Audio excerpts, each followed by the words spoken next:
Bonjour tout le monde. Le sujet d'aujourd'hui concerne les vergetures. Tout d'abord, on va les définir. Alors, les vergetures sont ces cicatrices linéaires que vous pouvez trouver au niveau du ventre, au niveau des cuisses, des fesses ou des seins. Ils sont soit rouge-violettes quand elles sont récentes, ou bien ils sont blanchâtres quand ils sont plus anciennes. Alors, quelles sont les causes de ces vergetures? Deux principales causes. D'abord, c'est l'étirement ou bien la tension. Ensuite, c'est les hormones, notamment la cortisol. Ces deux facteurs sont souvent liés, auxquels s'ajoute l'hérédité, qui est la prédisposition de la personne à développer des vergetures.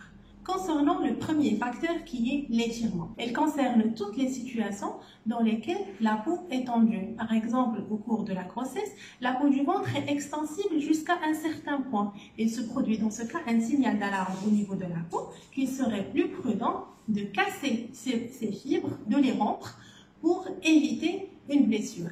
Et ce qui donne par la suite une déchirure de la peau. Cet exemple est valable aussi dans toutes les situations de prise de poids ou de masse chez les grands sportifs. Aussi, chez l'adolescent, au cours du pic de croissance, on peut avoir des vergetures horizontales au niveau de la peau du dos des garçons. Deuxième facteur, c'est les hormones et on parle de la cortisol qui altère profondément l'élasticité de la peau, qu'elle soit prise par la bouche sous forme de comprimé ou bien sous forme de crème appliquée sur la peau ou même au cours de certaines maladies où on a une sécrétion importante de cortisol. Alors, comment prendre en charge ces vergetures? Il faut savoir que plusieurs techniques existent pour améliorer grandement vos vergetures. Quand elles sont associées, les résultats seront certainement meilleurs. Le premier traitement, ce sont les crèmes anti-vergetures. Ils sont à base de vitamine A, de vitamine E et d'autres actifs qui vont stimuler la production de collagène et d'élastine. Elles possèdent également des propriétés hydratantes, adoucissantes et anti-inflammatoires. Le deuxième traitement, c'est le laser CO2 fractionné qui délivre des petites ondes de laser qui vont détruire les cellules malades, stimuler la cicatrisation de la peau et estomper les vergetures au fil des séances. Troisième traitement, c'est la LED. Il s'agit d'une lumière qui traverse la peau en lui apportant de l'énergie. Cette énergie va la stimuler en lui redonnant volume et élasticité.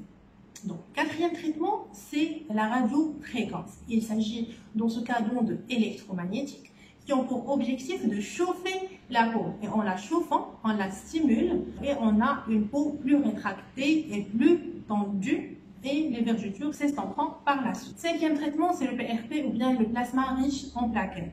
C'est un produit qui est obtenu à partir du sang du patient. Il sera par la suite centrifugé et on récupère le surnageant. Ce surnageant est riche en plaquettes et une fois injecté dans les vergetures, les plaquettes sécrètent des facteurs de croissance qui vont stimuler la peau au niveau des vergetures et lui redonner une élasticité importante. Ce traitement peut être utilisé seul ou en association au microneedling. Donc, c'est une technique qui est faite à l'aide d'une petite machine qui réalise des micro-trous au niveau de la peau pour pouvoir la stimuler et sécréter plus de facteurs. Autre traitement, c'est le peeling. Il s'agit d'un produit chimique qui a pour objectif de peler la peau et stimuler la production par-dessous. Le dernier traitement qui me paraît aussi intéressant, c'est la carboxythérapie. Il s'agit d'injections très superficielles de gaz carbonique qui va se transformer par la suite en oxygène. On aura une meilleure oxygénation de la peau, une meilleure vascularisation et donc une meilleure élasticité. Comment prévenir l'apparition de ces vergetures? Alors, le premier conseil, c'est qu'il faut savoir contrôler les prises de poids et ou de masse musculaire. Il faut éviter toutes les prises de poids rapides et brutales parce que ça engendre des cassures au niveau de la peau.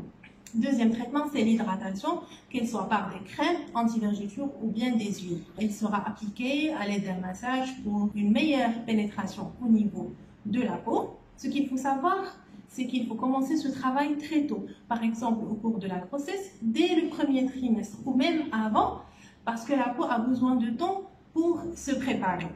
Le dernier conseil, sachez que les vergetures ne sont pas une maladie. On peut tout simplement les accepter parce qu'ils font partie de la physiologie du corps. Merci beaucoup, au revoir et à la prochaine.